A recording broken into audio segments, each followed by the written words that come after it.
అల్లా ఉంటే ఎందుకు కష్టాలు వస్తాయి? బిస్మిల్లాహిర్రహ్మానిర్రహీం.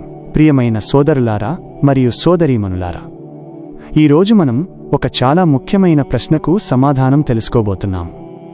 ఈ ప్రశ్న చాలామందికి వస్తుంది. కొందరు బయట అడుగుతారు, కొందరు మనసులోనే ఉంచుకుంటారు. ఆ ప్రశ్న ఏమిటంటే, అల్లా ఉంటే ఎందుకు కష్టాలు వస్తాయి? అల్లా ఉంటే ఎందుకు బాధలుంటాయి? ఈ ప్రశ్నకు సరైన సమాధానం తెలుసుకోకపోతే మన ఈమాన్ బలహీనమవుతుంది. కాని సరైన సమాధానం అర్థం చేసుకుంటే మన ఈమాన్ చాలా బలంగా మారుతుంది. ముందుగా మనం ఒక చిన్న విషయం అర్థం చేసుకోవాలి. ఈ ప్రపంచమేమిటి? ఈ ప్రపంచం శాశ్వత నివాసం కాదు. ఇది ఒక పరీక్షా స్థలం. అల్లా ఖురాన్లో చెబుతున్నాడు.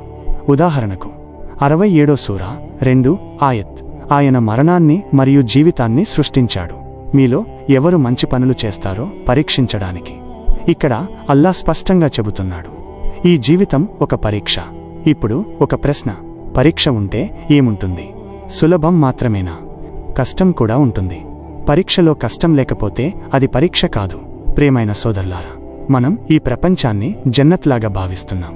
అందుకే కష్టం వచ్చినప్పుడు మనం ఆశ్చర్యపడుతున్నాం. కాని నిజం ఏమిటంటే, జన్నత్ కష్టం లేని స్థలం, ఈ ప్రపంచం కాదు. ఇప్పుడు ఒక ముఖ్యమైన ప్రశ్న, అల్లా మనల్ని ఎందుకు పరీక్షిస్తున్నాడు? అల్లాకి మన గురించి తెలుసుకోవడానికి పరీక్ష అవసరం లేదు. ఆయనకు అన్నీ తెలుసు. అయితే ఎందుకు పరీక్ష? మనం ఎలా ఉన్నామో చూపించడానికి. ఉదాహరణకు 2వ సూరా 155 ఆయత్, అల్లాహ్ చెబుతున్నాడు, మేము భయం, ఆకలి, సంపదలో నష్టం, ప్రాణాలలో నష్టం, ఫలాలలో నష్టం ద్వారా పరీక్షిస్తాము. ఇది చాలా స్పష్టంగా చెబుతోంది. కష్టాలు జీవితంలో భాగం. ఇప్పుడు ఒక ముఖ్యమైన విషయం, కష్టం అంటే అల్లాహ్ కోపం అని అనుకోవడం తప్పు. ప్రవక్త ముహమ్మద్ సల్లల్లాహు అలైహి వసల్లం వారు చెప్పారు, అల్లాహ్ ఒక వ్యక్తిని ప్రేమిస్తే అతన్ని పరీక్షిస్తాడు. ఈ హదీత్ సహీహ్ గ్రంథాలలో ఉంది. ఇది చాలా గొప్ప విషయం. మనకు కష్టం వచ్చినప్పుడు మనం అనుకుంటాం అల్లాహ్ నన్ను వదిలేశాడు అని. కాని నిజమేమిటంటే, కొన్నిసార్లు అది అల్లాహ్ ప్రేమ. ఇప్పుడు ప్రవక్తల జీవితాలను చూడండి. ప్రవక్త అయ్యూబ్ అలైహిస్సలాం, ఆయనకు ఆరోగ్యం పోయింది, సంపద పోయింది, కుటుంబం పోయింది. అయినప్పటికీ ఆయన సహనం వహించారు. ప్రవక్త యూసుఫ్ అలైహిస్సలాం, ఆయనను బావిలో పడేశారు, బానిసగా అమ్మేశారు, జైలులో పెట్టారు. ప్రవక్త ముహమ్మద్ సల్లల్లాహు అలైహి వసల్లం వారు, ఆయన జీవితంలో ఎన్నో కష్టాలు, తనకు ప్రియమైన వారు మరణించారు, సమాజం వ్యతిరేకించింది. ఇప్పుడు ఒక ప్రశ్న, అల్లా వీరిని ప్రేమించలేదా? లేదు, వారు అల్లాకి అత్యంత ప్రియమైనవారు. అయితే ఎందుకు కష్టాలు? ఎందుకంటే కష్టం మనిషిని శుద్ధి చేస్తుంది. బంగారం అగ్నిలో వేస్తే అది శుద్ధి అవుతుంది. అలాగే మనిషి కష్టాల ద్వారా శుద్ధి అవుతాడు. ప్రియమైన సోదరులారా, మనం కష్టాన్ని శిక్షగా చూస్తున్నాం, కానీ చాలాసార్లు అది శుద్ధి. ప్రవక్త ముహమ్మద్ సల్లల్లాహు అలైహి వసల్లం వారు చెప్పారు, ఒక ముళ్ళు గుచ్చినా ముస్లింకి పాపాలు క్షమించబడతాయి. ఇది సహీహ్ అల్ బుఖారీ మరియు సహీహ్ ముస్లింలో ఉంది. ఇది ఎంత గొప్ప విషయం! మన చిన్న బాధ కూడా వృధా కాదు. ఇప్పుడు ఒక ముఖ్యమైన విషయం, కష్టం మనల్ని అల్లాహ్ వైపు తిప్పుతుంది. మనకు సౌఖ్యం ఉన్నప్పుడు మనం అల్లాహ్ను మర్చిపోతాం. నమాజ్ త్వరగా ముగుస్తుంది, దువా తక్కువగా ఉంటుంది. కాని కష్టం వచ్చినప్పుడు మనం చేతులు ఎత్తి అంటాం, ఓ అల్లాహ్, నాకు సహాయం చేయు. ఆ క్షణం చాలా విలువైనది. ప్రియమైన సోదరులారా, కష్టం మన హృదయాన్ని మృదువుగా చేస్తుంది. అహంకారం తగ్గుతుంది, వినయం పెరుగుతుంది. ఇది ఒక దయ. కాబట్టి ఇక నుండి కష్టం వచ్చినప్పుడు వెంటనే నిరాశపడకండి. ముందుగా ఆలోచించండి, ఇది ఒక పరీక్ష, ఇది ఒక శుద్ధి, ఇది ఒక అవకాశం. కష్టాల అసలు అర్థం, మన స్పందన ఎలా ఉండాలి, జీవితం ఎలా మార్చుకోవాలి.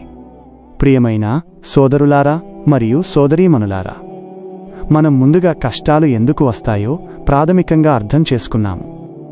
ఇప్పుడు మనం మరింత లోతుగా వెళ్ళాలి.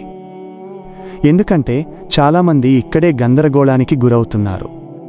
ఒక ముఖ్యమైన ప్రశ్న, ఎందుకు కొందరికి ఎక్కువ కష్టాలు, కొందరికి తక్కువ కష్టాలు? మనకు కనిపించేది ఏమిటంటే, కొందరు సుఖంగా ఉన్నారు, డబ్బు ఉంది, ఆరోగ్యం ఉంది, సమస్యలు తక్కువగా ఉన్నాయి. ఇంకొందరు మాత్రం కష్టాల్లో ఉన్నారు. ఇక్కడ మనం తప్పుగా అర్థం చేసుకునే అవకాశం ఉంది. ప్రియమైన సోదరులారా, సుఖమనేది ఎప్పుడూ బహుమతి కాదు, అలాగే కష్టం ఎప్పుడూ శిక్ష కాదు. అల్లాహ్ ఖురాన్లో చెబుతున్నారు. ఉదాహరణకు 21వ సూరా 35 ఆయత్, మేము మిమ్మల్ని మంచి మరియు చెడు ద్వారా పరీక్షిస్తాము. ఇక్కడ ఒక గొప్ప విషయం ఉంది. కేవలం కష్టమే కాదు, సుఖం కూడా పరీక్షే. డబ్బు ఉంటే, అది పరీక్ష. ఆరోగ్యం ఉంటే అది పరీక్ష. పదవి ఉంటే అది పరీక్ష.